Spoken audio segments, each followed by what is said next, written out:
June 9 na resibuhan ng CCTV footage na ito ang pananapak ng isang lalaki sa isang babae. Ang plot twist, kapatid niya ang babaeng sinuntok at hinayaang bumulagta sa sahig. Ano po laman niyang cellphone na yan? Ito pong laman nito ay ko galing sa barangay Aplaya. Ano nangyayari ho dyan? Oh, Tinulak pa po ako ng isa kong kuya. sino ho yung tumulak sa inyo? Binatukan ho kayo ah. Opo. Ayan na ho ulit oh. Oh. Kayo ho yung bumagsak? Opo. Saan ho kayo bumagsak? Kanal ho ba yan? Ano po, main road po. Main road? Saan ho tumama yung batok nyo? Sa bakal po ng gate. Pero pagbagsak nyo ng patiyaya, tumama ho itong likuran ng ulo nyo. Opo. Siyam na magkakapatid sila Tina, masaya raw ang kanilang malaking pamilya pero taong 2018, nang tumuntong sa edad na 76 ang kanilang ama, ipinaubaya niya kay Tina ang kanyang mga ari-arian sa pamamagitan ng isang Special Power of Attorney o SPA. Ayon kay Tina, sa kanya ipinagkatiwala ng kanilang ama ang isang paupahan at 2 hektaryang lupain. Dito na raw nagsimulang magkalamat ang dati nilang one big happy family.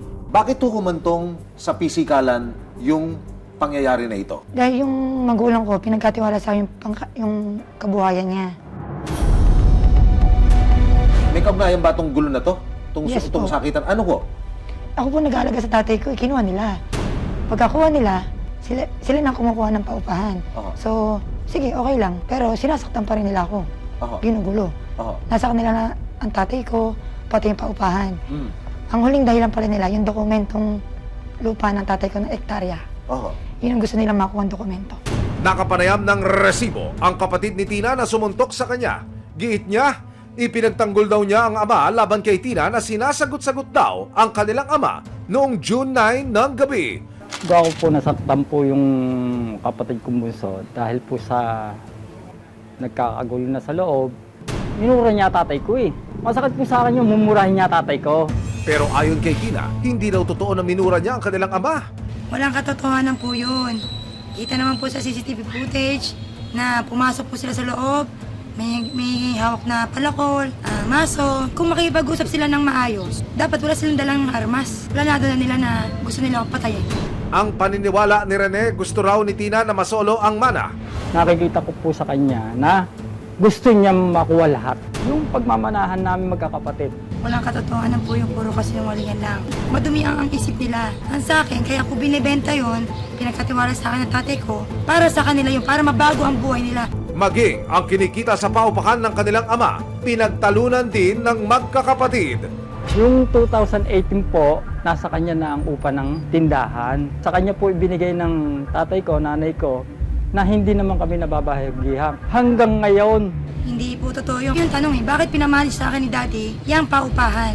At ako ang pinapamanage na huwag sasabihin sa mga anak niya dahil kilala niya ang ugali ng mga anak niya. Sinuntok ng isang lalaki ang sarili niyang kapatid, bumulagta ang babae sa sagig at hindi na tinulungan pa ng lalaki.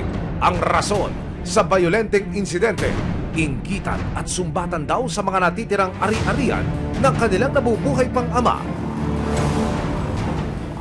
June 18, nagkaroon ng pagdinig sa barangay para sa away ng magkakapatid. Hindi man nagkasundo ang dalawang partido sa unang hearing, nag-issue raw ang barangay ng protection order para kay Tina. Babantayan ng mga kawani ng barangay si Tina laban sa kanyang mapanakit na mga kapatid. Para sa ikalilinaw at ikapapanatag ng loob ni Tina kasama ang resibo, kumonsulta siya sa isang abogado para malaman ang kanyang mga karapatan. So based dito sa SPA, ikaw lang ang authorized magbenta eh. So walang involvement dapat yung mga kapatid dito sa sa SPA. Inilapit din ni Tina ang pananakit ng kanyang kapatid. Pwedeng po yan eh, attempted homicide eh. Kasi considering yung location kung saan kasi nuntok. Ayon kay Tina, desidido siyang magsampa ng kaso. Handa akong kasuhan, kailangan magbayad sila sa ginawa nila sa akin. Yung pagsuntok na nawalan ako ng malay, paano kung hindi na ako nagising?